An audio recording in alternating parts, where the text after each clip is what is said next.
épisode de la Conférence nationale de la Sharing Mobility, l'espace urbain à l'époque de la distanciation sociale. Cet épisode est un épisode qui entre dans la chaîne thématique à la conquête de l'espace et à l'intérieur donc du palimpseste de la conférence.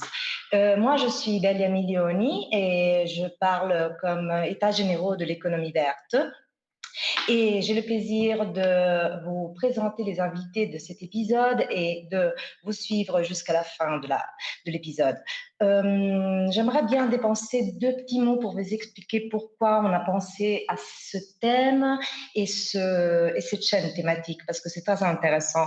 Alors bon, vous savez bien que la pandémie a, disons, complètement déstructuré l'espace urbain dans nos villes, surtout dans les grandes villes. On s'est retrouvés pendant pas mal de temps avec les rues complètement vides. Donc, un espace beaucoup plus grand, un espace silencieux, un espace qui nous a montré, disons, une ville différente.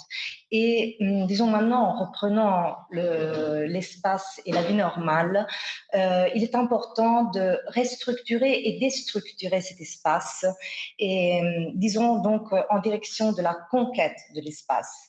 Alors, on a pensé justement à comment, dans cet espace qui doit considérer la distanciation physique, une distanciation qui est nécessaire pour, disons, limiter fortement la transmission du Covid, doit aussi devenir une forme de distanciation sociale. Alors, comment ces deux éléments qui sont, disons, presque devenus synonymes peuvent être interprétés et comment l'espace urbain va se transformer par rapport à ça. Alors, on a commencé à penser à l'épisode et on a cherché aussi des contributions et des invités pour parler de cet argument. Et donc, pendant cette recherche, on s'est aperçu que, disons, tous les invités étaient francophones. Alors, on a décidé disons, d'organiser cet épisode en langue française et surtout de créer cette analogie, donc la prise de l'espace urbain sera inaugurée le 14 juillet, donc en reprenant la prise de la Bastille. Alors, j'ai le plaisir de vous présenter nos invités aujourd'hui à cet épisode. Nous allons parler avec Alexandre Muche de Autrement Autrement. Puis nous allons avoir Adrien Lelièvre, journaliste de Les Échos, et puis Gabriel Plassat, fondateur de La Fabrique des Mobilités, et Elsa Bruyère, toujours La Fabrique des Mobilités Québec. Alors, nous allons commencer avec Alexandre Muche. Alors, le thème d'Alexandre est un thème, disons, très intéressant parce que il met ensemble l'aspect, disons, de la distanciation physique par rapport à la distanciation sociale. Nous avons donc, disons, une nécessité qui est absolument, disons comme ça, physique et humaine, et qui doit se renouer à une distanciation sociale, mais qui ne peut plus être comme elle était pendant, disons, le lockdown et la pandémie. Et donc, il y a toute une série de défis et de nouvelles propositions qui vont se présentées, qui sont déjà présentées. En réalité, on ne parle plus de demain, mais on parle déjà d'aujourd'hui. Donc, je voulais demander justement à Alexandre s'il pouvait nous expliquer quels sont ces défis et quelles sont disons, ces propositions et comment cet espace urbain va se transformer. Je te demanderai aussi si tu peux nous présenter autrement, parce que comme ça, tu nous présentes directement le projet. Merci, Alexandre. Bonjour tout le monde, et du coup, ravi de rejoindre cette table italo-européenne et francophone. Pour précision, du coup, moi, je suis belge et je travaille pour l'agence Vraiment Vraiment. J'expliquerai un peu Vraiment Vraiment et Autrement, mais en gros, Vraiment Vraiment, c'est une agence de design qui travaille un peu sur la question des espaces urbains en essayant de regarder la rue depuis les usagers et de quitter partiellement une vision très planificatrice qu'on a eue pendant longtemps, de regarder au fond la ville depuis l'espace comme un grand plan, et qu'il y avait une forte attention à amener à ses usages et à regarder un peu en détail comment est-ce que la rue était utilisée. Alors, on a une plateforme qui s'appelle Autrement Autrement. D'ailleurs, je vais la partager parce que c'est un de nos outils. Vraiment, vraiment, du coup, c'est l'agence, et Autrement Autrement, c'est notre plateforme de publication d'articles sur lequel, effectivement, au début de la crise Covid européenne, début avril, on a essayé de proposer un article qui nous paraissait utile parce qu'on sentait qu'on était à une période où la rareté de l'espace public se posait. Et on trouvait qu'il y avait quelque chose qui se passait pendant la crise Covid qui arrivait au fond au début de l'année 2020, mais qui est devenue sévère courant mars et avril. Il nous paraissait important d'essayer de commencer à regarder qu'est-ce qui était en train de se mettre en valeur dans ces nouveaux usages de l'espace public. Et l'article qu'on a écrit du coup sur Autrement Autrement, et je vous invite, je ne sais pas si vous voyez mon écran, mais l'article, je vous invite à lire, alors non pas parce qu'il serait parfait, notamment je pense que l'article, vu la vitesse à laquelle les événements, les règles de distanciation sociale, de distanciation physique, d'événements dans l'espace public, de circulation changent, je ne suis pas sûr que l'article est extrêmement bien vieilli. Je l'ai relu tout à l'heure, il a déjà pris un petit coup de vieux, mais je trouve qu'il était intéressant parce qu'il posait au fond 4 sujets à surveiller qui nous paraissaient importants. Alors, le premier, c'est le fait que qu'est-ce qui s'est passé avec la crise du Covid, c'est qu'au fond, on avait besoin de plus de place, respecter la distanciation de minimum 1,5, 2 mètres suivant les endroits entre des personnes, qui était la première préconisation qu'on a donnée pour éviter la propagation de la pandémie. Ça a été cette distanciation-là. Et quel effet ça a fait sur nos villes? C'est qu'au fond, l'espace public est devenu rare. Au fond, puisqu'on a besoin de plus de place, c'est un peu comme si on rétrécissait les rues.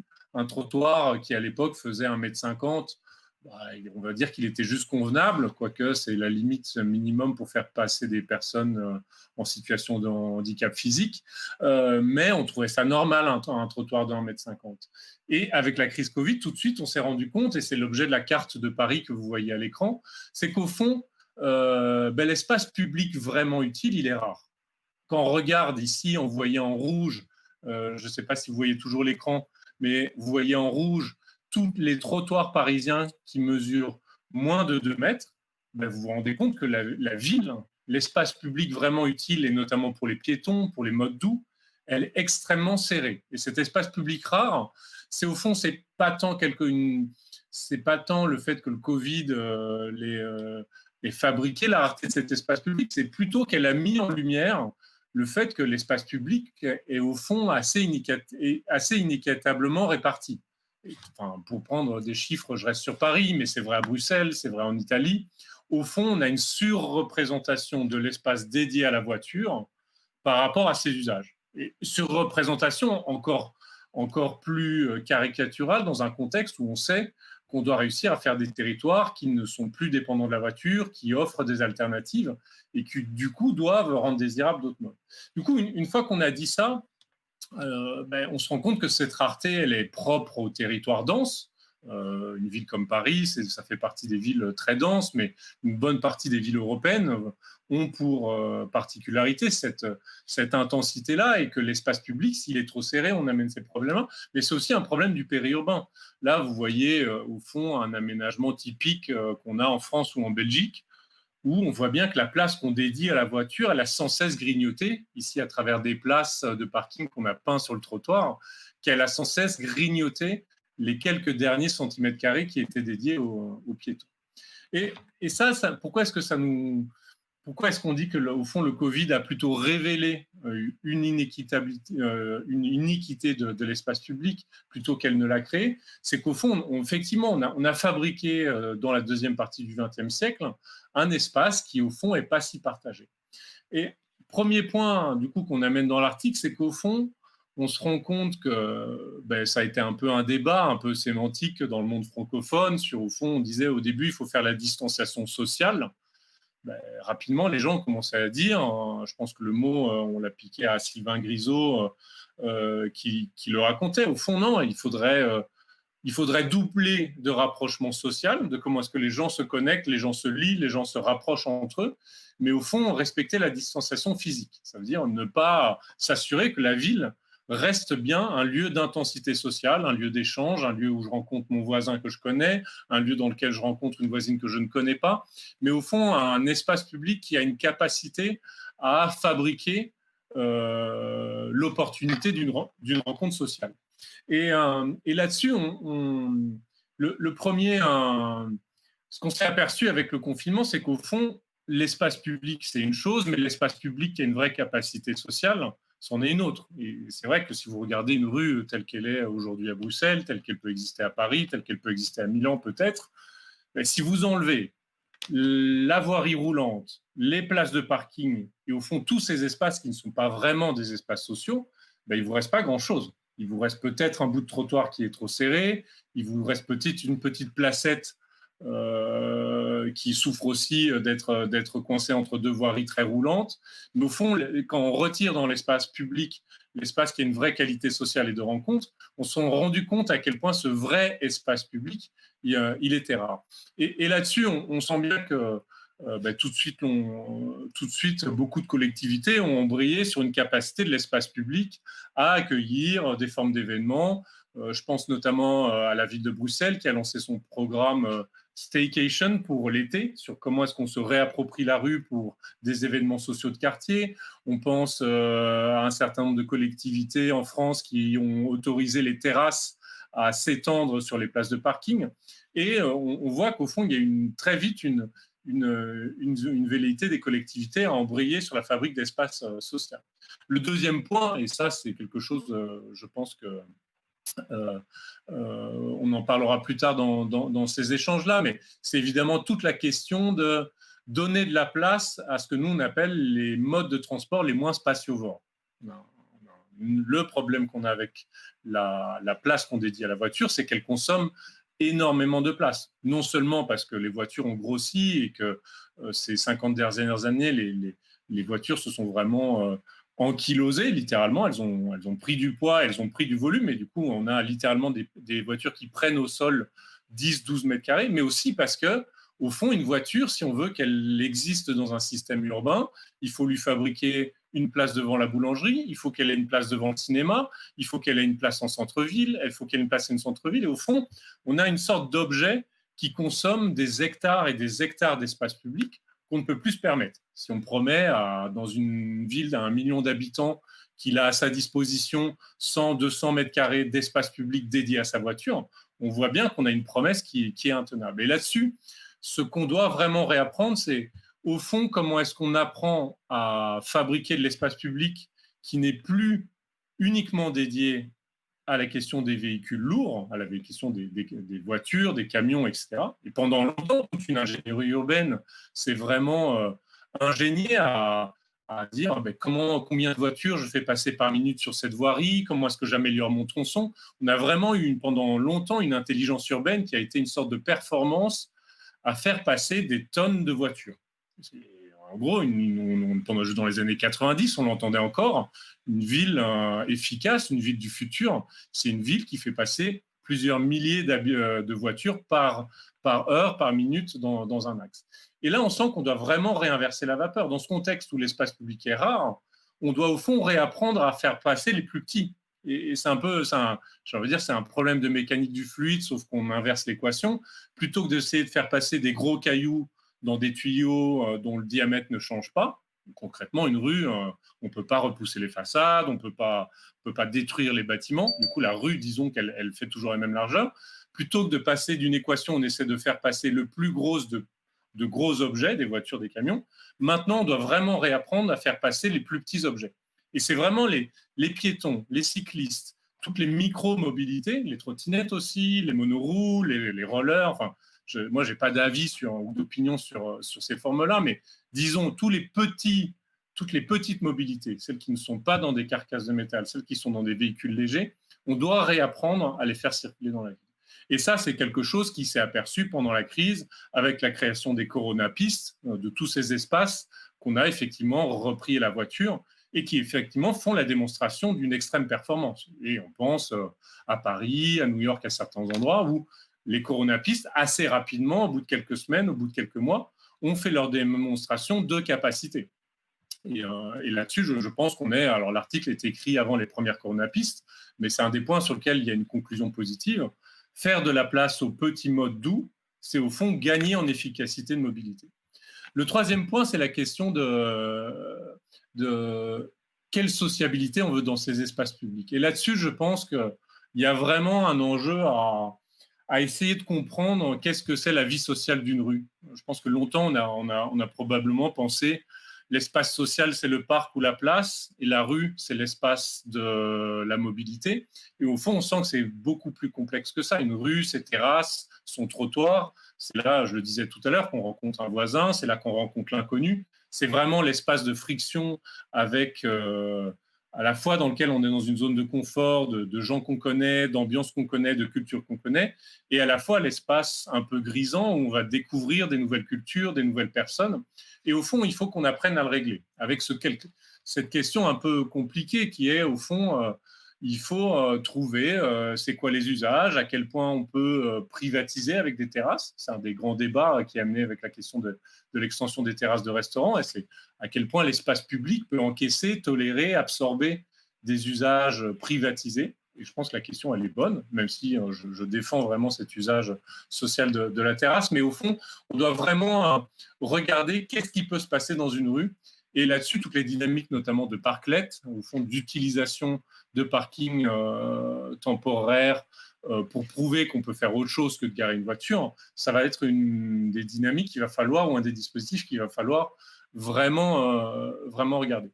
Un quatrième point qu'on essaie de regarder, qui prolonge un peu ça, c'est la question de comment est-ce que nos fonctions qu'on a dans les bâtiments peuvent s'étendre en extérieur. On sait qu'on a un problème avec la gestion du confinement ou pendant le déconfinement, qui est la question que les espaces intérieurs sont partiellement un peu plus vecteurs de transmission du virus, parce que l'air n'y est pas renouvelé, parce qu'il est question de nettoyage. Et du coup, on voit bien à quel point on a, sur un certain nombre de fonctions, le commerce, les équipements publics, eu besoin de regarder à quel point on pouvait utiliser la rue comme espace tampon, comme espace seuil. Ça veut dire comment est-ce qu'une terrasse, comment est-ce qu'une bibliothèque municipale, comment est-ce qu'un rez-de-chaussée associatif, au fond, peuvent faire un usage intelligent de ce qui se passe à l'intérieur. Et là-dessus, je pense qu'il y a eu globalement une bonne appropriation côté commerce,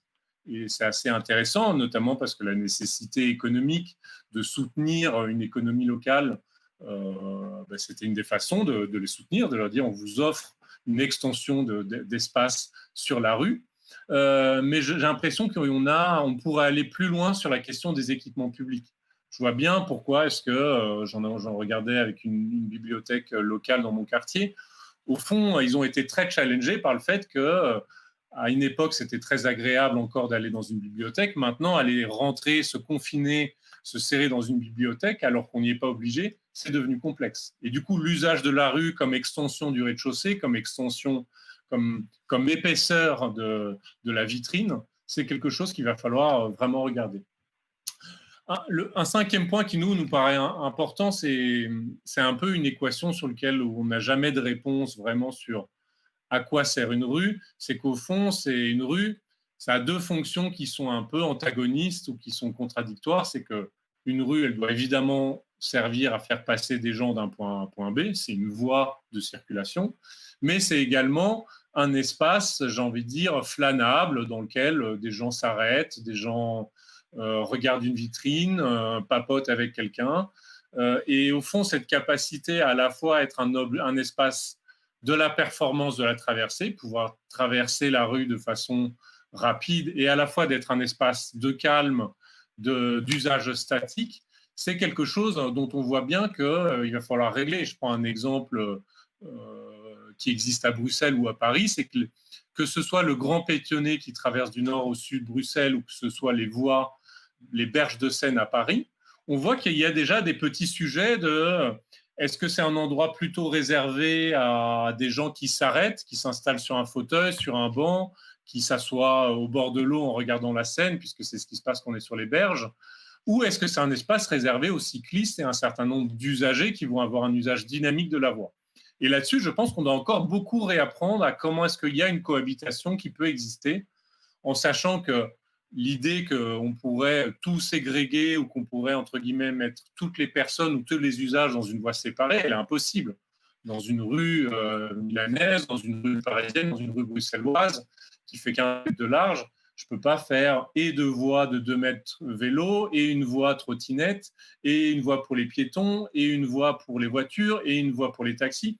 On voit bien qu'on va devoir réinventer des modes de partage de l'espace public qui sont tantôt très flânables, j'ai envie de dire, sur des gens qui profitent de l'espace public lentement, et des gens qui sont plus dans une traversée performative, rapide de l'espace public.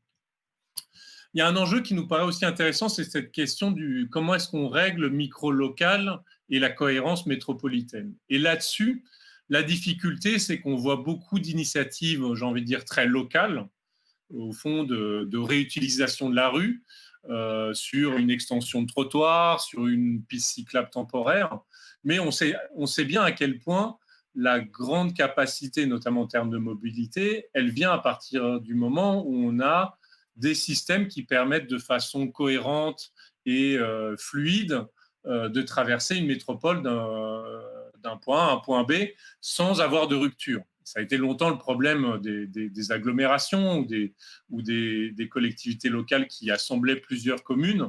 C'est que si la commune A fait une piste cyclable jaune, la commune B fait une piste cyclable avec des pictos et la commune C ne fait pas de piste cyclable, mais au fond, l'usager qui veut traverser la métropole, il va être extrêmement perturbé par le changement de régime. Et là, on voit bien à quel point l'urbanisme tactique qui essaie de faire transformer rapidement l'espace public, elle challenge un peu les métropoles, les agglomérations à penser de façon cohérente des parcours sans subir les frontières, j'ai envie de dire, administratives et politiques, et de s'assurer qu'on a bien des parcours cohérents. Et ça a été un des grands enjeux, je pense, sur les métropoles, dans leur capacité notamment à faire dialoguer aménagement urbain, sur lequel on avait déjà des velléités de piétonisation, d'aménagement cyclable, et de leur relation aux petites couronnes et aux communes alentours, à qui on a posé la question de à quel point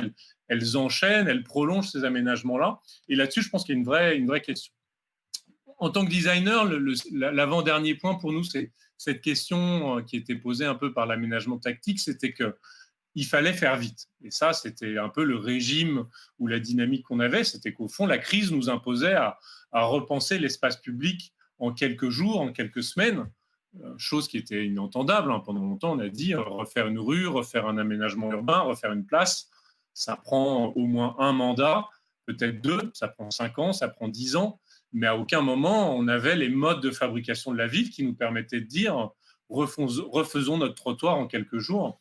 Et là-dessus, pour nous, ce qui nous paraît important, c'est de trouver un équilibre entre à la fois réussir à trouver les matérialités qui permettent de peindre la rue, de la transformer, de mettre des obstacles, de la rendre fluide, de l'aménager avec du mobilier urbain, en allant très vite, en trouvant des matériaux, en trouvant des objets, des mobiliers urbains qui sont disponibles, qui existent, mais sans pour autant être moche. J'ai l'impression que là-dessus, il y avait un vrai enjeu, et je dis ça parce que les premières pistes cyclables qu'on a vues apparaître, au fond, le langage esthétique, le langage paysager qu'on a retrouvé, ça a été les énormes blocs de béton rouge et blanc, ça a été tout un vocabulaire extrêmement routier, voire quasiment autoroutier, puisqu'on a récupéré tous les matériaux dont disposaient les communes pour faire de la voirie, mais dont le problème, c'est qu'au fond, ils ne sont pas forcément très accessibles, très agréables, et ne fabriquent pas, au fond, un paysage agréable. Et à la question de fabriquer des espaces désirables, qui fait que les piétons veulent revenir dans la rue,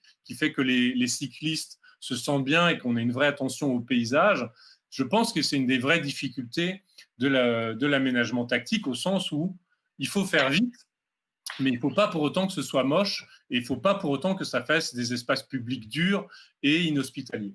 Et là-dessus, en tant que designer, nous, on a un fort travail, là, sur des aménagements qu'on a à Bruxelles, à Lille ou à Paris, sur comment est-ce qu'on trouve le compromis entre c'est vite fait, mais c'est bien fait, et on garde un aspect désirable sur ces aménagements.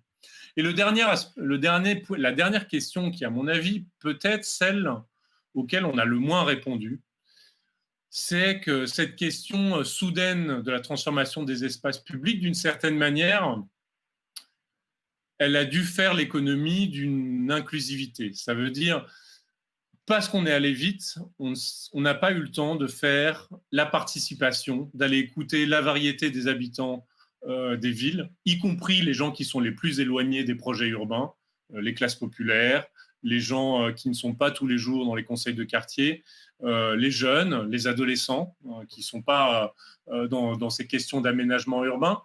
Et au fond, j'ai l'impression que c'est un peu là où on pêche, on doit réapprendre, ou en tout cas, après quelques mois d'aménagement et d'urbanisme tactique, on doit refaire attention, c'est sur la capacité à réussir à entendre tous les usagers de la ville, y compris les gens qui ne sont pas encore en vélo, y compris les enfants. Les enfants, on ne leur donne pas leur avis, et pourtant, il y a un vrai sujet sur quelle place on donne aux enfants dans la ville. Et j'ai l'impression que cet urbanisme tactique, qui s'est fait vite, il doit retrouver un peu un sens du consensus, ou en tout cas être dans une capacité sur les premiers retours d'expérience à vraiment être à l'écoute de toute la variété des usagers qu'on a en ville. Et là-dessus, j'insiste, hein, là on est à notre 3e mois d'urbanisme tactique dans beaucoup de villes européennes. Pour moi, la condition de réussite de ces projets, c'est si on arrive à vraiment faire des évaluations qui vont écouter tous les publics, quel que soit leur âge, quel que soit leur genre, quelle que soit leur provenance, et qu'on ait une capacité à vraiment entendre tout le monde sur, au fond, qu'est-ce qui a bien marché et qu'est-ce qui a mal marché. Mais en tout cas, s'assurer que ce ne soit pas que des aménagements qui sont issus des directions urbaines des villes, et bien des évaluations qui vont écouter la variété des habitants. Voilà, c'est un peu 8 points. L'article est un peu daté, mais je pense que ça reste une bonne grille de lecture sur comment est-ce qu'on regarde ces aménagements tactiques et comment est-ce qu'on regarde cet espace public qui a changé avec la crise Covid. Merci beaucoup, Alexandre. Alors, tu nous dis qu'en réalité, cet article est un peu daté. Alors, maintenant, on est à 20 minutes d'intervention, donc je te pose juste une toute petite question.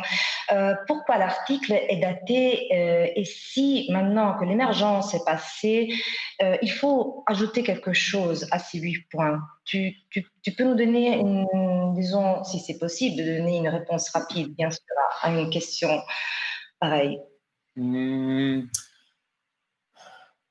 Pour moi, je reviendrai vraiment sur le dernier point, qui pour moi est l'endroit sur lequel les aménagements tactiques ont peut-être été le moins capables, c'est cette question de l'inclusivité. Et je pense que pour moi, le grand enjeu, c'est la capacité des collectivités à évaluer ces dispositifs et à autant les évaluer, j'ai envie de dire, et une partie des communes le font, j'ai envie de dire, de façon quantitative, compter combien de piétons sont passés par ce nouveau trottoir élargi, compter combien de cyclistes passent par cette piste cyclable temporaire, compter, j'ai envie de dire, est-ce que les gens marchent vite? Est-ce que les gens flânent dans la rue? Est-ce que les gens profitent plus des vitrines?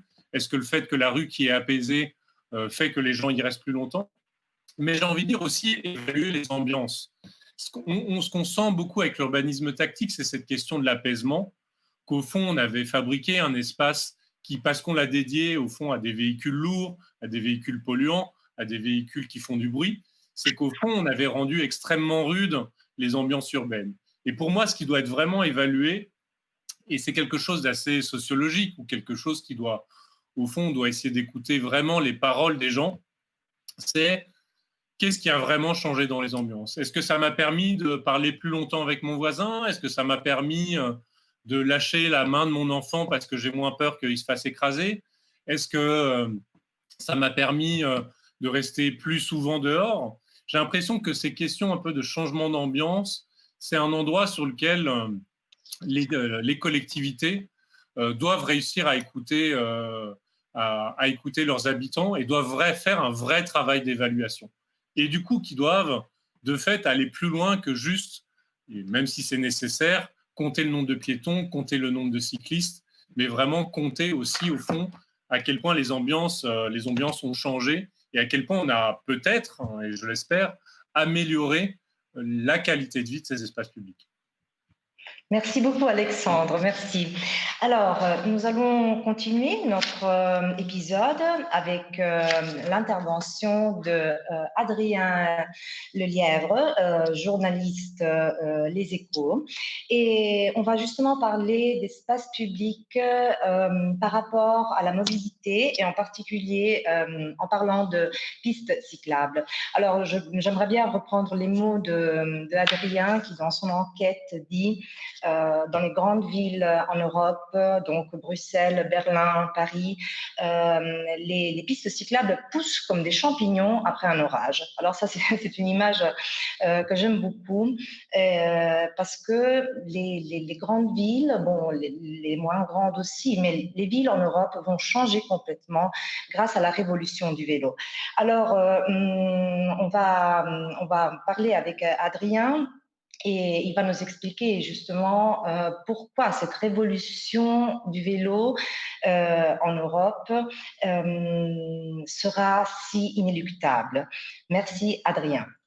Bonsoir, maintenant c'est Massimo Ciuffini de l'Observatoire de la Sharing Mobility en français. Ça c'est une nouveauté et ça c'est parce qu'aujourd'hui c'est la fête nationale française, donc on a invité des experts qui vont parler en français et qui nous permettront quand même d'aborder un sujet de la conquête de l'espace d'un particulier point de vue. Maintenant, je vais appeler Monsieur Adrien Lelièvre, un journaliste de Les Échos. Et moi, je suis son account Twitter. Il est toujours une source d'information très intéressante. Et on l'a appelé aujourd'hui, on l'a appelé ici pour parler des pistes cyclables coronavirus. En français, ça se dit comme ça. Salut Adrien. Bonjour Massimo. Alors, on va faire quelques questions vite fait. Pourquoi vous avez commencé cette chronique il y a quelques mois sur les pistes cyclables coronavirus? C'est où l'intérêt d'une chose que c'est quand même d'émergence qui va peut-être disparaître dans quelques semaines? Eh bien, je m'y suis intéressé parce que de manière générale, depuis quelques années, j'écris pour mon journal sur le sujet du vélo et notamment sur les aménagements cyclables à Paris où je travaille. Et pendant le confinement, j'étais chez moi et forcément, j'ai été assez intrigué par ce qui se passait partout dans le monde parce qu'on a vu du jour au lendemain des pistes cyclables surgir. Et donc, en fait, j'ai décidé de recenser ces initiatives pour essayer de mesurer finalement l'ampleur du phénomène, en sachant que ça a été très, très, très rapide parce que au départ, il y a eu quelques villes, notamment en Amérique du Sud, qui ont commencé à construire des pistes cyclables coronavirus. Et puis ensuite, il y en a eu d'autres aux États-Unis qui ont commencé à faire des aménagements. Et puis ensuite, en Europe et même en Amérique du Sud, dans d'autres pays. Donc, en fait, ça s'est vraiment répandu comme une traînée de poudre. Et je pense que ça a surpris pas mal de spécialistes parce qu'en fait, c'était une des conséquences assez inattendues de cette crise sanitaire. Et c'est véritablement inattendu ou quand même on avait tellement besoin d'espace que finalement on a trouvé les moyens de les conquérir. Oui, bien sûr. En fait, je pense qu'il s'est passé des choses en deux temps. Dans un premier temps, la crise était au plus fort et donc beaucoup de villes, en fait, le trafic automobile a littéralement chuté. Et donc, comme les gens étaient confinés chez eux, il y a pas mal d'élus notamment qui ont décidé de libérer un peu d'espace public pour que les gens puissent faire de l'exercice dans la rue parce qu'en fait, on passait le plus clair de notre temps reclus chez nous. Et donc, par exemple, à Bogota ou à Oakland, en Californie, les élus ont pris des initiatives pour que les gens puissent faire de l'exercice à même la rue, là où d'habitude circulent les voitures.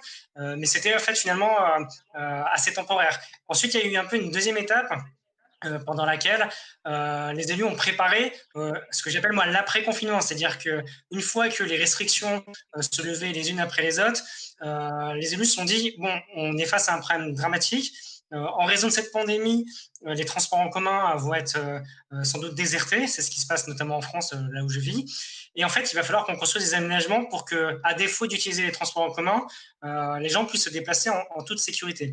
Et en fait, si toutes les personnes qui, dans les grandes villes, prennent d'habitude les transports en commun, s'étaient décidées à reprendre la voiture, les villes auraient été embouteillées comme jamais, en fait.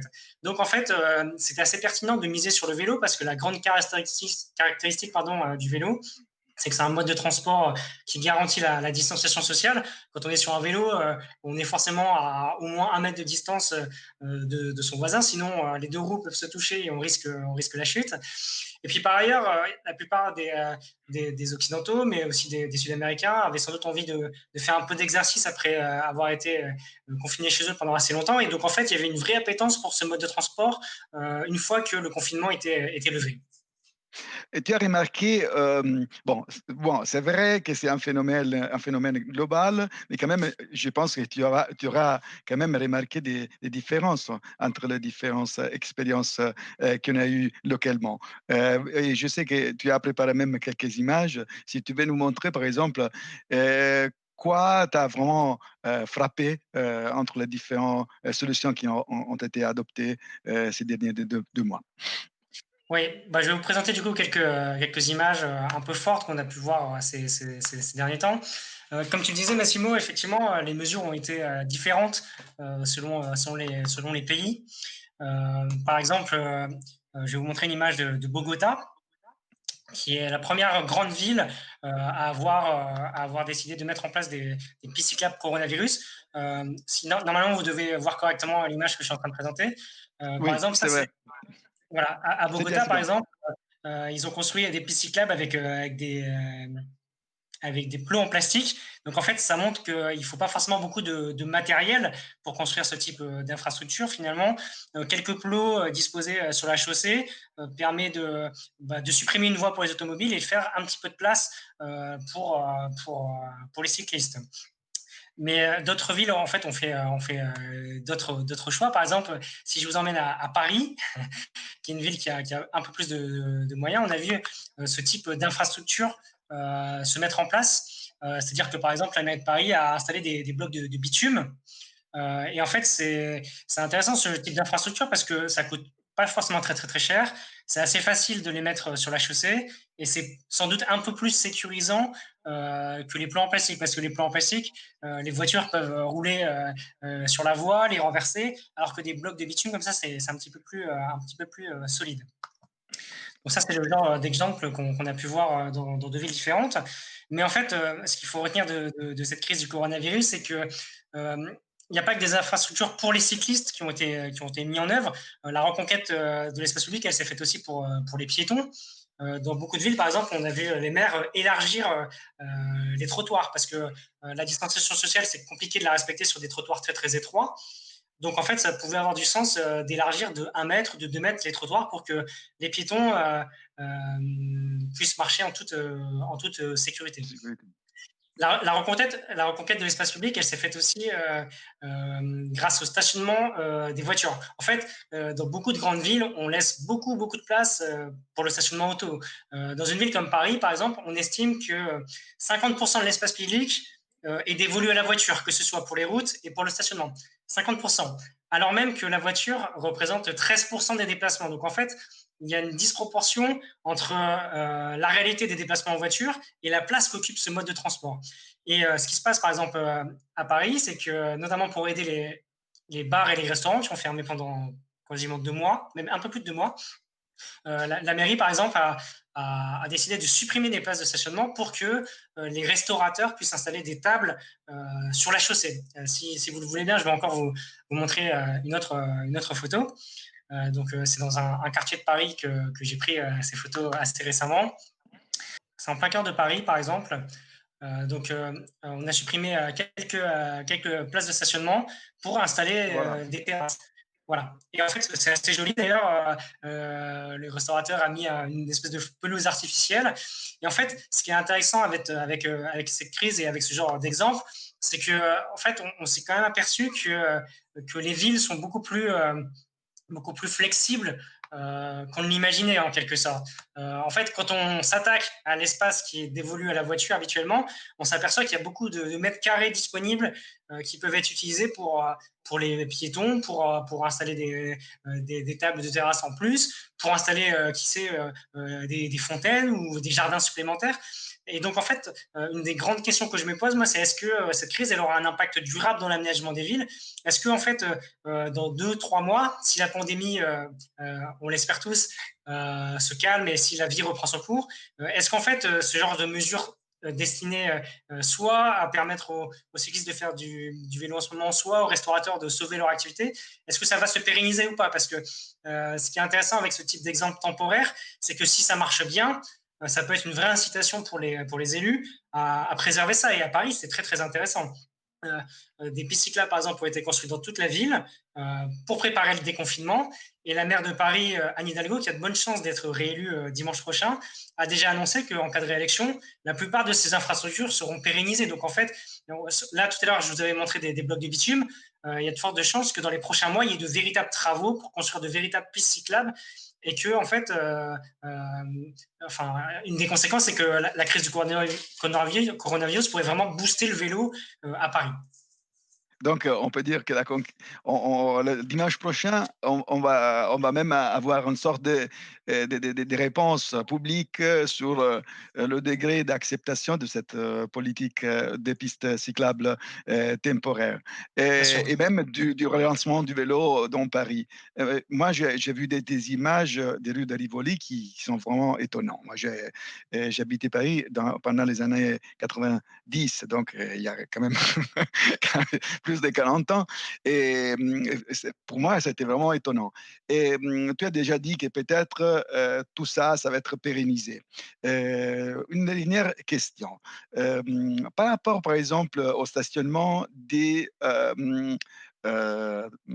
véhicules partagés, donc trottinette, vélo en assistance électrique. Est-ce que même de ce point de vue, cette histoire de reconquérir l'espace public, ça peut donner quand même un peu plus de tranquillité, même de ce côté-là. Il y a eu des polémiques, par exemple, sur le stationnement des trottinettes incroyables il y a quelques ans. Oui, je pense que ça peut faciliter les choses. En fait, ce qui est intéressant, c'est que la mairie de Paris avait déjà supprimé des places de stationnement pour les automobiles pour créer des espèces de parkings pour les trottinettes en free floating, comme on dit en mauvais français, et pour les vélos aussi. Donc en fait, la mairie de Paris a promis jusqu'à 2500 places uniquement dédiées au stationnement des véhicules en free floating. Et ce qu'on constate là en ce moment, c'est qu'il y a un engouement assez extraordinaire pour tout ce qui est mobilité partagée, que ce soit les modèles en free floating ou les modèles avec station comme le Vélib. Et une des conséquences effectivement du coronavirus, c'est que s'il y a une popularité croissante de ces services, peut-être qu'il y aura encore plus d'emplacements pour augmenter encore plus l'offre de mobilité partagée à Paris. Ça, c'est une hypothèse, hein, mais ça se profile.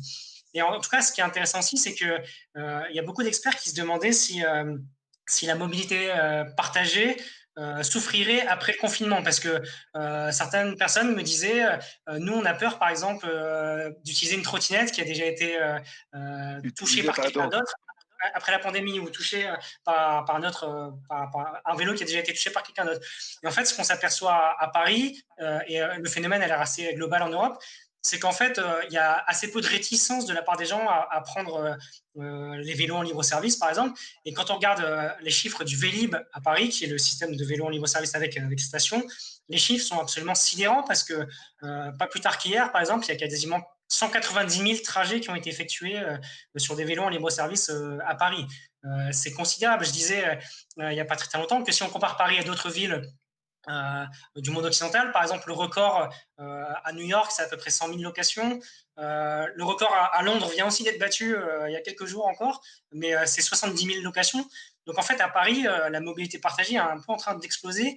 Et en fait, il y a une espèce d'appel d'air qui est créé parce que la mairie de Paris, depuis quelques années, fait plus de place pour les mobilités douces, que ce soit le vélo, la trottinette, etc. Et en fait, ça incite quand même beaucoup d'opérateurs à se dire on va lancer notre service à Paris parce que si ça peut marcher dans une grande ville, c'est bien Paris parce qu'il y a les infrastructures qui permettent d'utiliser correctement des vélos ou des trottinettes. Je sais que à Rome, par exemple, les trottinettes viennent d'arriver. Je connais un petit peu Rome sans y avoir vécu. Avoir des trottinettes à Rome, c'est plutôt une bonne chose selon moi, mais ce qui va sans doute poser problème, c'est qu'il n'y a pas beaucoup de pistes cyclables, notamment pour circuler. Donc, il risque d'y avoir des problèmes de cohabitation avec les piétons et avec les automobilistes. Oui, c'est vrai. Et je pense qu'on peut, on peut, on peut dire que l'entretien c'est terminé. Non, c'est pas vrai. Je veux dire, c'est vrai. À Rome, on commence à avoir quelques problèmes, mais là, et je veux dire une dernière chose. On a eu Carlos F. Pardo le premier jour de la conférence nationale sur la sharing mobility. Je ne sais pas si tu connais Carlos F. Pardo. A fait une, un discours très intéressant sur les tapis volants. Ça s'est dit comme ça, les tapis magiques. En français, je ne sais pas comment ça se dit. Et en parlant, c'est juste. Et donc, il dit peut-être si maintenant on avait un tapis magique, on ne peut pas l'utiliser parce que l'espace, les règles et toutes nos habitudes nous empêchent de le faire. Je pense que maintenant, on est dans cette étape à Rome. Il y a un nouveau véhicule et on doit encore prendre les mesures avec ces nouveaux véhicules. Merci Adrienne, c'était vraiment très, très, très intéressant. Merci Et, à vous. tu vas être mélangé avec Gabriel Plassa et Alexandre Bush le 14 juillet, mais en termes virtuels. Si tu veux les saluer. Je les salue, c'est des gens que j'apprécie et que j'ai déjà eu l'occasion de rencontrer, donc je les salue. Salut Adrienne. OK, À bientôt. merci. Au revoir. Merci Adrien Lelièvre. Et maintenant, nous allons passer à nos invités, Gabriel Plassa, cofondateur de la Fabrique des Mobilités, et Elsa Bruyère, toujours la Fabrique des Mobilités section Québec. Et nous allons affronter avec eux, disons, deux thèmes principaux, deux projets qui représentent deux thèmes. Alors, d'un côté, c'est le projet de sélection et collection de photos, images, en général de témoignages de comment la distanciation sociale a été racontée pendant la pandémie. Et donc, c'est l'argument du témoignage. Et l'autre, disons, argument, c'est l'argument de l'adaptation de la mobilité à travers le projet Mobilité minimale viable et donc comment la mobilité et disons les formes de mobilité se transforment à cause de la pandémie. Donc comment l'esprit de résilience et d'agilité, d'adaptation doit se transformer. Alors on va commencer avec Gabriel Plassa. Et je te demande aussi si tu veux bien nous présenter la Fabrique des Mobilités et, disons, ses activités. Merci, Gabriel. Merci. Bonjour, bonjour tout le monde. Donc oui, la Fabrique des Mobilités, c'est une association dont l'objectif est d'accompagner tous les acteurs de la mobilité, à la fois les collectivités, les entreprises, les écoles ou les laboratoires de recherche, vers des mobilités plus durables. Et nous le faisons en utilisant l'open source, en utilisant des ressources ouvertes comme un moyen à la fois d'être utile directement et également de faciliter la synchronisation entre ces différents acteurs. Donc on s'intéresse à l'open data, des logiciels open source, jusqu'à du matériel, par exemple des véhicules open source. Voilà globalement la Fabrique des Mobilités. Donc l'idée est partie de France et puis il y a une équipe plusieurs personnes qui ont repris cette idée au Québec, qui l'ont adaptée à leur contexte. Donc il y a une Fabrique des Mobilités au Québec et puis on est en train de voir pour également le répliquer en Belgique et en Italie. Merci Gabrielle. Alors, par rapport à ce projet sur la, disons, sélection et collection de photos et vidéos que vous avez recueillies, est-ce que vous pouvez nous raconter un peu de quoi il s'agit, comment est né le projet et comment il s'est développé dans le temps? Si c'est un projet, disons, de photographie professionnelle, si c'est un projet complètement, disons, pas professionnel et amateur. Comment en est ce projet? Raconte-nous. Donc en fait, l'idée, c'est quand est arrivé des images comme ça de la peinture au sol et j'ai commencé en fait à collectionner ces images-là. Voilà, un petit peu de paradoxe, hein, comme on a vu tout à l'heure, entre un espace public qui est précisément un espace plutôt de désordre ou d'ordre limité. On essaye de mettre de l'ordre et de positionner les personnes exactement sur des autocollants ici, ou exactement aux endroits qu'on veut, d'essayer de cadrer l'espace public. Donc c'est un peu ce paradoxe, moi, qui m'a amusé. J'ai commencé, voilà, à collectionner, à indexer ces différentes images. Et on voit bien qu'on utilise, on l'a dit tout à l'heure, hein, des cônes, de la peinture, du plastique pour séparer.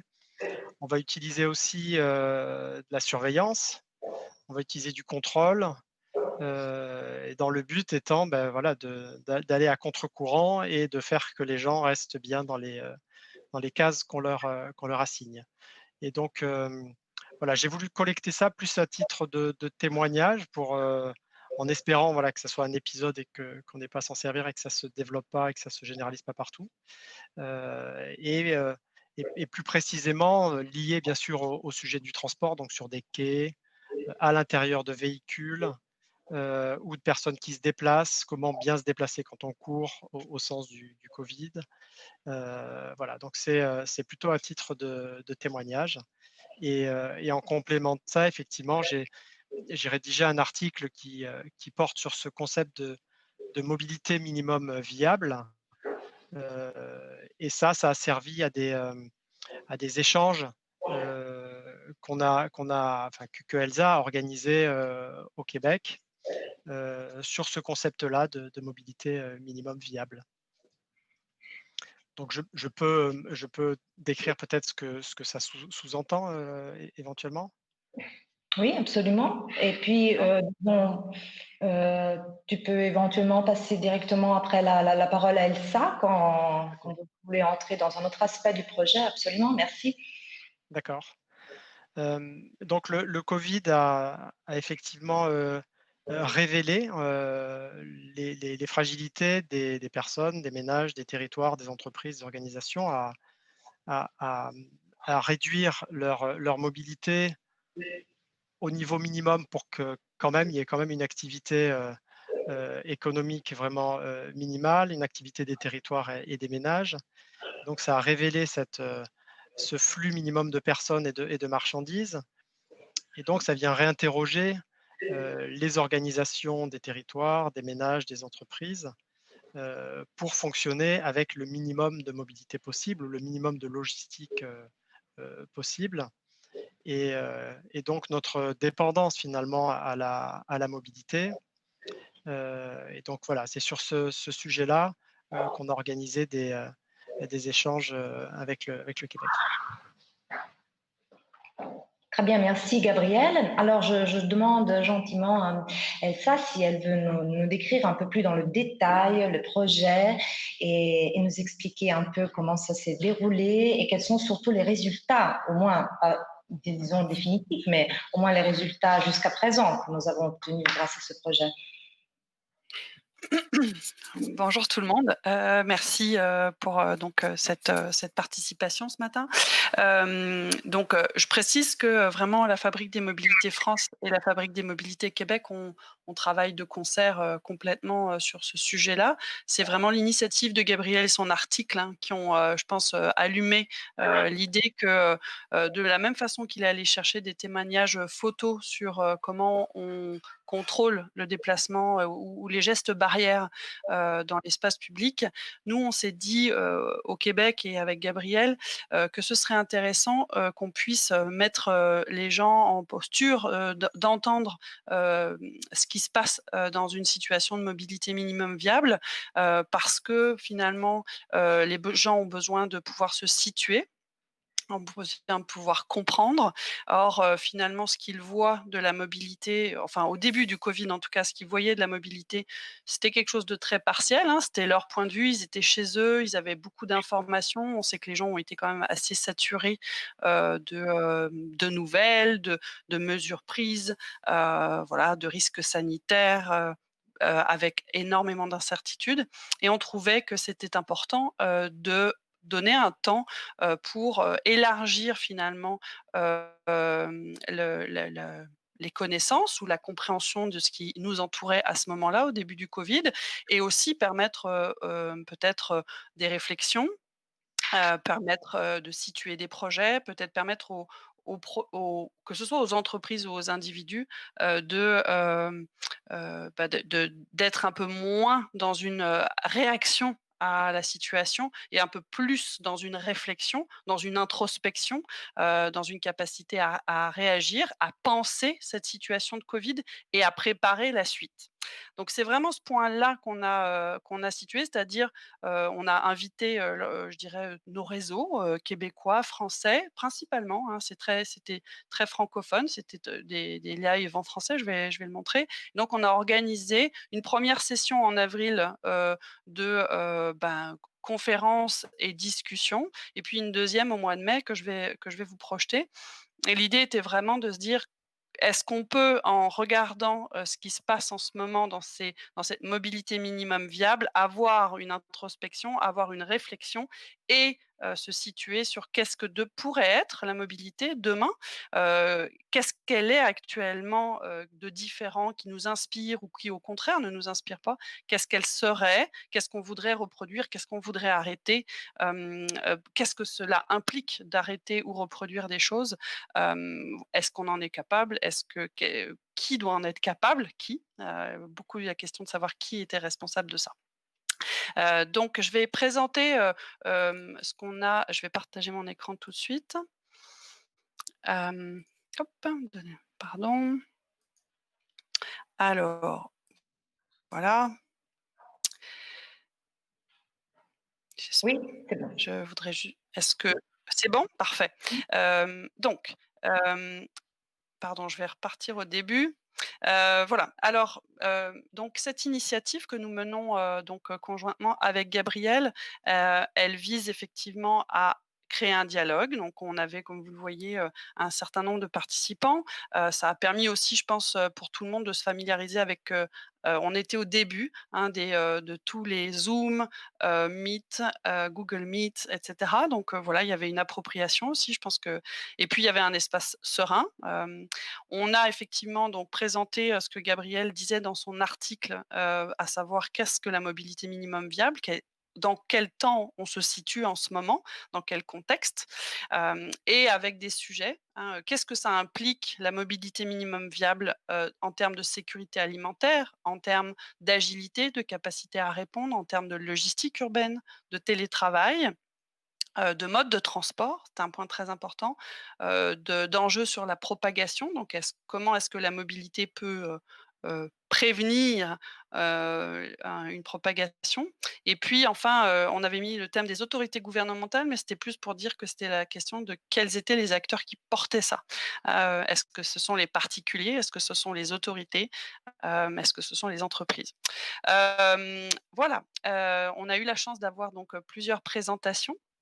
Une sur effectivement comment on se réalloue l'espace public, ça a été déjà, beaucoup nommé, je ne vais peut-être pas revenir dans tout le détail, mais effectivement en redonnant des exemples, hein, comment est-ce qu'on adapte l'espace public, et puis, Alexandre, nous a présenté, je pense, plus en détail, une réflexion, vraiment importante. Le deuxième point était sur la logistique urbaine. Donc comment est-ce que, la situation du Covid a remis en question la résilience des villes, particulièrement, sur la logistique, et comment est-ce qu'il y a eu là mise en place de solutions, assez rapides pour pouvoir, protéger des commerces locaux face à des grandes chaînes beaucoup plus digitalisées, beaucoup plus fortes, à avoir déjà des chaînes logistiques à grande échelle. Donc là, comment est-ce qu'on fait de la logistique urbaine à petite échelle, qui vise effectivement à permettre, une sécurité alimentaire ou de ressources, deux, effectivement à profiter des commerces existants, que ce soit en urbain ou en périurbain d'ailleurs. Donc voilà, il y a eu présentation à Montréal d'un des projets qui travaille là-dessus. Et puis on s'est intéressé aussi pas mal à la question du télétravail, c'est-à-dire comment est-ce que les gens en ce début de Covid s'adaptaient à cette question de télétravail qui en fait a été plus justement appelée ensuite à être dit qu'on travaillait de la maison et non pas qu'on télétravaillait, puisque pour beaucoup de gens la situation était qu'ils n'étaient pas en situation de télétravail puisqu'ils avec des familles, ils ne pouvaient pas être dans des conditions raisonnables de télétravail. Donc je rappelle que cette première discussion était en début de Covid, hein. Donc on était, encore une fois dans une posture où on voulait pouvoir prendre le temps, de s'informer et de, permettre aux personnes, et aux entreprises, de réfléchir et donc de se situer dans ce contexte. On a parlé bien sûr de l'enjeu des sécurités dans les modes de transport, puisque encore actuellement au Québec, il y a, et je pense qu'en France, en Europe, moi je connais moins l'Europe, je m'excuse, j'en suis un petit peu plus distante maintenant depuis quelques années, mais parce que je vis à Montréal depuis pas mal d'années. Mais comment est-ce qu'on peut effectivement réfléchir à des systèmes de traceurs? Comment est-ce qu'on peut créer de la distance? Voilà, on voit que les traceurs, il y a encore toute une réflexion à avoir dessus. Ici au Québec, par exemple, c'est des projets qui n'ont finalement pas été adoptés. Hem et puis, heu et puis on a demandé effectivement aux participants un peu quels étaient leurs intérêts. Alors ils nous ont répondu, hein, à la fois, beaucoup la question de l'adaptation, comment est-ce qu'on peut s'adapter rapidement, hein, l'emphase qu'a mis le covid sur le fait qu'on n'était peut-être pas prêt à s'adapter rapidement. La logistique urbaine, c'est un exemple, mais comment est-ce qu'on n'aidait pas non plus en termes de télétravail, voilà. Comment est-ce qu'on a accéléré des transformations, hein, le télétravail en est un exemple. Il y a beaucoup de compagnies, de grandes compagnies qui ont affirmé pendant très longtemps d'être fermées à l'idée de télétravail et puis qui aujourd'hui disent qu'elles ne veulent plus que ça. Donc voilà. On était avec beaucoup d'interrogations. Voilà, qu'est-ce qui peut se passer sur les modes de transport? C'était vraiment un début de Covid. Je vais passer maintenant à ce que je vais essayer de changer en fait. Je vais arrêter un instant mon partage d'écran pour passer à le deuxième live, le deuxième qu'on a fait. Je vous demande juste un instant, qui était lui situé donc fin mai, si je me trompe, je vais vérifier la date, mais oui, c'est ça, le 28 mai, donc qui a toujours été organisé. On a perdu Elsa, 2 minutes. Pardon, c'est C'est bon, correct? c'est bon, c'est arrivé. Parfait. Donc elle était cette deuxième session est toujours une collaboration entre la Fabrique des mobilités France et la Fabrique des mobilités Québec. Elle a réuni à nouveau à peu près 35 personnes. Donc on était assez contents de voir qu'il y avait un attrait, hein, pour cette discussion, pour cet espace d'introspection et de discussion. Voilà, il y a la liste des participants. J'espère que les liens pourront vous être partagés également. Et puis, ce qu'on a vu en fait pendant ce deuxième live, c'est alors déjà des sujets différents. Donc, on a pu parler dans ce cas-là un peu plus de, notamment l'adaptation pour les pistes cyclables, notamment en zone non urbaine.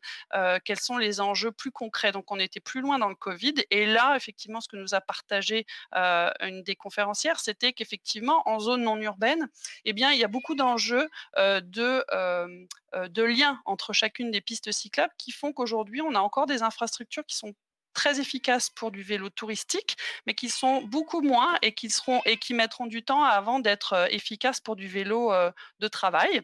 Voilà, donc on voit qu'il y avait une recherche de pérennisation. Dans cette deuxième discussion, on était entré déjà un mois plus tard à voir qu'est-ce qui devait être renouvelé, qu'est-ce qui devait être poursuivi et quels en étaient les enjeux. Alors je vais descendre un peu plus bas pour qu'on le voit justement mieux apparaître. Donc j'évoquais, hein, Rive Sud, donc il se trouve que c'est le sud de l'île de Montréal, donc c'est une zone non urbaine et donc on avait effectivement une agente en mobilité durable qui nous partageait ça. C'est-à-dire que oui, il y a des projets, pour, réduire, les gaz à effet de serre, pour la mobilité active, et pour de l'urbanisme tactique. L'enjeu étant qu'on a un peu de difficulté à, heu avoir aujourd'hui un engagement, des pouvoirs publics à passer du très, très provisoire à quelque chose d'un petit peu plus pérenne, alors qu'effectivement, et pour, reprendre ce que dit Alexandre Munch, il y a eu, de la part de, cette région, hein, qui est au sud de Montréal, une étude pour dire qu'effectivement les gens avaient confiance dans, cette mobilité active et qui souhaitaient effectivement, la voir se pérenniser. Voilà. La deuxième intervention, elle portait toujours sur la question, de l'adaptation urbaine et de l'adaptation à des mobilités douces et donc au vélo, où effectivement on a, pu explorer plus largement, comment entre le début et ce moment-là du covid, on était arrivé à reproduire des choses. Donc là, on avait, effectivement, on a pu donner, je pense aux participants, des idées sur, quels sont les éléments qui permettent de reproduire. D'ailleurs, je sais qu'il y a eu des ponts entre justement ces 2 intervenants, à la suite et puis, il y a eu une intervention effectivement, alors là, beaucoup plus méthodologique de comment est-ce qu'on peut prendre le temps, personnellement de se placer, dans une posture d'écoute et d'introspection. Donc, comment est-ce qu'en ce moment se développe, une sensibilité, au fait de pouvoir consacrer, de l'énergie et de le faire de façon structurée, à, notre appréciation du changement, parce qu'effectivement, on est dans une période qui le demande. Voilà, donc c'était particulièrement intéressant. Pour, finir donc, les résultats un peu, il y a eu beaucoup de réflexions, mais notamment, sur le fait qu'effectivement, comme je le disais, le télétravail a pu, est devenu aujourd'hui quelque chose d'accepté, alors que ça fait peut-être 15 ans ou 20 ans qu'on essaye de le faire adopter par les entreprises avec beaucoup de réticence. Voilà, là, tout à coup, c'est une mesure qui est, non seulement acceptée, mais même, largement pérennisée avec des entreprises qui aujourd'hui ne conçoivent pas de faire revenir leurs employés avant fin 2021. En tout cas, alors je ne sais pas en Europe comment, si c'est plus ou moins vrai, mais en tout cas ici c'est très très vrai. On voyait aussi à quel point il y avait des enjeux et on parlait d'inclusion. euh, Être en télétravail en zone urbaine ou non urbaine, voilà, il y a des contraintes, hein. Il faut un minimum, de bandes passantes, donc c'était intéressant, de voir qu'on commence à faire émerger ces contraintes pour être capable d'y répondre. On a beaucoup parlé, effectivement, de l'urbanisme temporaire. Je ne vais pas revenir dessus, mais voilà, si vous voulez vous y référer, les liens seront, j'espère, présents.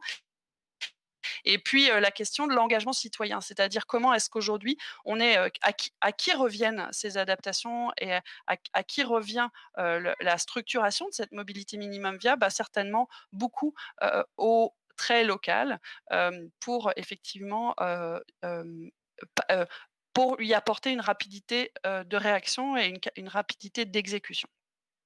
Voilà, je pense que j'ai fait le tour. J'aimerais beaucoup donner la parole aussi à Gabriel parce que j'ai beaucoup expliqué le déroulement, mais je pense que son point de vue, enrichirait, aussi, notre démarche. Donc, Gabriel, est-ce que tu souhaites que je te laisse, le micro? Je peux je peux poursuivre un petit peu. C'est intéressant d'avoir des échanges des 2 côtés de l'Atlantique, hein, puisque le sujet n'était pas perçu de la même façon. Le Québec, il n'y a pas la même densité, hein, non plus, il y a plus d'espace, etc. Il y a eu donc des échanges, par exemple du CEREMA qui a fait un gros travail en France, hein, pour aider à ces infrastructures temporaires qui a été présente. Donc ces échanges-là, ils ont été assez intéressants et on a abordé voilà, plein de sujets. C'était pas très guidé parce que les gens avaient besoin aussi de s'exprimer et d'identifier des sujets. Et je pense ça a enclenché en fait des boucles. Cette transformation du travail, là, du télétravail, je pense qu'elle est massive, elle est assez inédite. Ça transforme les besoins d'espace public ou les fonctions, les usages, la façon dont on va gérer ça, utiliser l'espace public.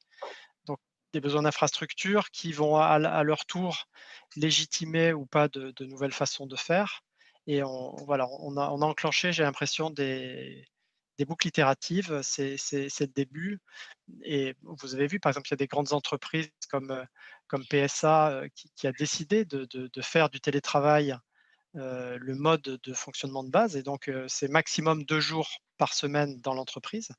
Ça va avoir des conséquences massives sur la façon de se loger, de se déplacer. Et donc, le besoin d'infrastructures publiques, voilà, il est radicalement différent s'il y a beaucoup d'entreprises qui suivent ce chemin-là, quoi. Très bien, merci Gabriel. Alors moi, je vous remercie beaucoup pour cette intervention et j'aimerais bien reprendre un peu le discours du télétravail pour poser une question à Alexandre et savoir de son côté qu'est-ce qu'il en pense du concept de la démobilité. Donc, du besoin de mobilité qui change complètement et qui va se réduire toujours plus. Jusqu'à quel point elle va se réduire? Alexandre.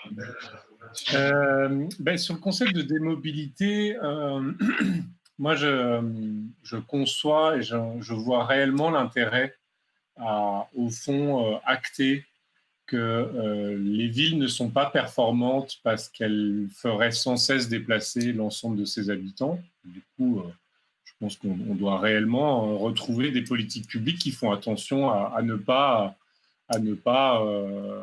s'assurer que les habitants habitent d'un côté de la ville et travaillent de l'autre, qui est au fond une des grosses sources de congestion et de problèmes liés à nos vies urbaines. Néanmoins, je pense que la crise du Covid a mis en avant le fait que, effectivement, on peut moins se déplacer, que les formes de télétravail pouvaient fabriquer des formes de substitution à un travail présentiel.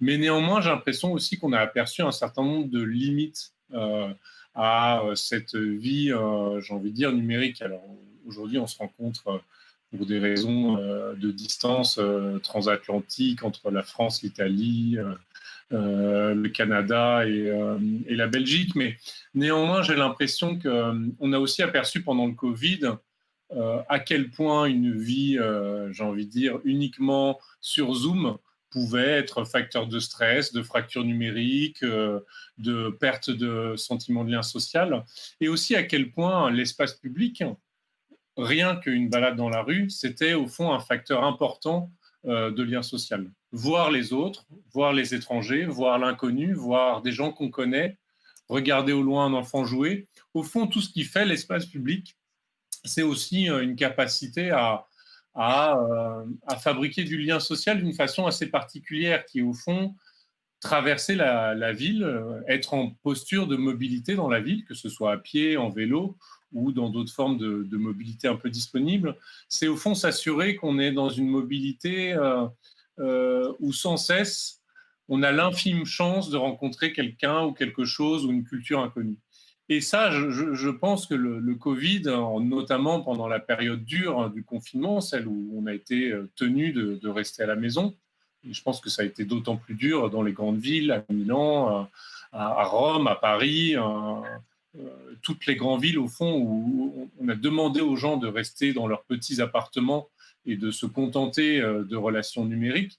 On a vu à quel point on pouvait fabriquer un vrai manque de mobilité au sens de la traversée de l'espace public. Du coup, moi, je pense que c'est un terme qui qui pose le bon sujet. Il faut arrêter de s'assurer de faire des autoroutes urbaines qui permettent de la traverser d'un point A à un point B. Mais néanmoins, pour moi, le concept de démobilité, il pose un souci. C'est que la mobilité, pour moi, c'est aussi une forme de lien social. Et à ce titre-là, le Covid a vraiment montré à quel point, ne serait-ce que de sortir dans la rue, c'était quasiment devenu un besoin vital, hein, que ce soit pour faire un jogging ou juste marcher. Au fond, ce temps-là, cette présence-là auprès des autres, auprès de la ville, c'était quelque chose qui était nécessaire. Du coup, je trouve que c'est un terme qui a des avantages et des inconvénients, notamment parce qu'il laisserait entendre qu'on n'a pas besoin de se déplacer et qu'on peut tout faire depuis sa maison, depuis Zoom ou depuis des plateformes en ligne, ce qui évidemment pose tous les problèmes que je viens d'énoncer. Merci beaucoup, Alexandre. Et j'ajoute aussi, il ne faut pas forcément toujours avoir un but, non? Donc, on peut aussi avoir envie de nous déplacer ou de vivre sans savoir exactement ce qui va se passer tout de suite après. Alors, je reviens juste une dernière minute sur Gabriel pour une dernière question très rapide. On est plus ou moins à 1 heure d'épisode, donc on va terminer rapidement. Et seulement si, disons, par rapport aux défis que nous a présenté Alexandre, tu penses qu'il faudrait ajouter quelque chose par rapport aux 8 points qu'il nous a présentés au début de l'épisode? Gabriel. Il y en a déjà pas mal sur les 8 points. Peut-être un sujet vis-à-vis de la collectivité sur vraiment cette gestion de l'espace public. On a vu que c'était un point clé. Gestion d'espace public, il faut quand même avoir, Alexandre a mentionné, des données d'usage. Et aujourd'hui, clairement, il y a une asymétrie qui est assez grave entre des acteurs technologiques étrangers sur leur connaissance de l'usage et de l'espace public. Et ça pose des problèmes très clairs quasiment de souveraineté, de prise de bonne décision de l'acteur public. Donc moi, je dirais, c'est de rééquilibrer cette inégalité, que les villes s'emparent de ce sujet de comprendre déjà maintenant comment l'espace public est géré, ou du moins comment il est utilisé, simplement à titre d'observation, mais d'être beaucoup plus fin sur la connaissance des usages, pour pouvoir s'engager dans une politique d'optimisation de l'espace public en impliquant les usagers, bien sûr, et les citoyens. Voilà, et donc c'est vraiment de profiter là, du choc qu'on a eu, pour prendre conscience que la vraie richesse, c'est l'espace public, en fait, hein, et la façon dont on le répartit, on le gère, temporalité, espace, enfin tout ça, et que les gens, ils ont touché du doigt qu'ils en avaient besoin de cet espace public, et donc c'était une vraie richesse, et qu'il fallait apprendre à mieux le gérer. Merci beaucoup, Gabriel. Alors, nous sommes arrivés à la fin. Je voudrais de nouveau remercier tous nos invités. Donc, je remercie Alexandre Muche vraiment. Nous remercions aussi Adrien Lelièvre, journaliste Les Échos, Gabriel Plassa, fondateur de la Fabrique des Mobilités France, et Elsa Bruyère, Fabrique de Mobilité Québec. Merci à tous et à très bientôt. Merci. Au revoir.